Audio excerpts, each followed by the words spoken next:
Well, I definitely have apple in my teeth, and I very well may have lipstick on my teeth by the end of this video. I hope you guys are ready for our 5 minutes of us time today, because we are gonna be talking about FOMO. Now, when I mentioned this last week, a lot of you either really related or had no idea what I was talking about. So to break it down, FOMO is the fear of missing out. To give you an example, pretend that your friends are at this really amazing party and you're seeing it on Instagram and Twitter, or you hear that it's supposed to be really cool, and then you get this fear of, oh my gosh, if I don't go to this, I am going to miss out on these amazing moments, because you don't really like parties, you don't really want to go, but you don't want to miss out on the bonding, or you just can't go because of whatever else is going on in your life. So you have that fear, that dread of, oh, I'm gonna miss out on this and it's gonna suck. That's pretty much what the fear of missing out is. Now, the fear of missing out isn't just exclusive to parties. It can relate to a wide spectrum of things. I felt it when I was younger, and I especially feel it now. I think a lot of us actually feel it more now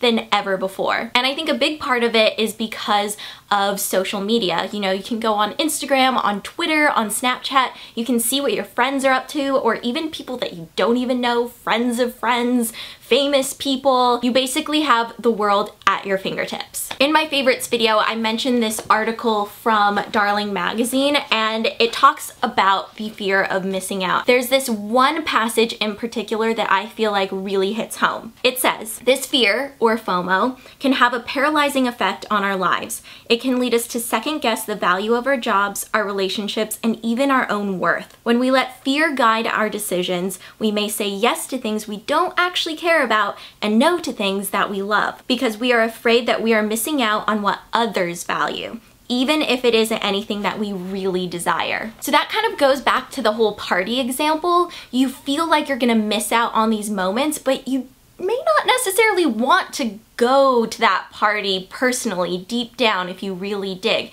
You just don't want to be left out. So how can we make the best decisions? Something that has really helped me is just accepting that there are going to be things in life that you miss, and that's that. You can't possibly experience every single little thing that every single other person is experiencing. That's just how it is, at least for now, until you can be cloned and teleport and be a hologram and all of that jazz. But for now, one place at one time. After I started accepting that, it was about accepting that my life is not someone else's life, and vice versa. You will miss out on things that Sally is doing because Sally's life is not your life. And Sally is gonna miss out on things in your life because your life is not her life. I think we just need to remember that our lives are individually unique. And let's stop worrying about what everyone else is doing, because we could be making our lives richer in that moment, or maybe the next day or the next week. After deciding to kind of let all of this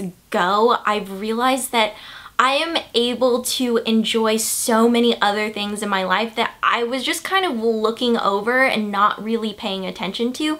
And it's just appreciating the little things, and you find delight and joy in so many things around you when you're not worrying about what everyone else is doing, what everyone else is thinking, when you can just be present. We have control over how much we consume. So maybe it's about putting your phone away for a little bit, or closing your laptop and not just feeling terrible about what all the people in your feed are doing and what you're not doing. It's about changing that and doing something, even if it's something small. I think those are the things that can really save us from this beast called FOMO. So yeah, I hope you guys enjoyed this week's topic, and next week we are going to be discussing retouching. Whether you see it in a magazine or online, a lot of times most of the photos that we see are retouched. And I'm not talking about just putting a filter on something, I'm talking about going in and actually altering how somebody looks. I want to know your thoughts on this. Do you think retouching is something that is okay, that's fine? Or do you think that people should appear as close to reality reality as possible in magazines and online publications, whether they're wearing makeup or they're without makeup. I just want to know your thoughts. So if you want to join the discussion, you can leave a comment down below or go onto Twitter using the hashtag 5MFU to just share your thoughts, whether it's related to FOMO, retouching, or a future topic that you'd like us to talk about. So yeah, that's gonna be it for today. Thanks for watching. I will see you next week. Peace out.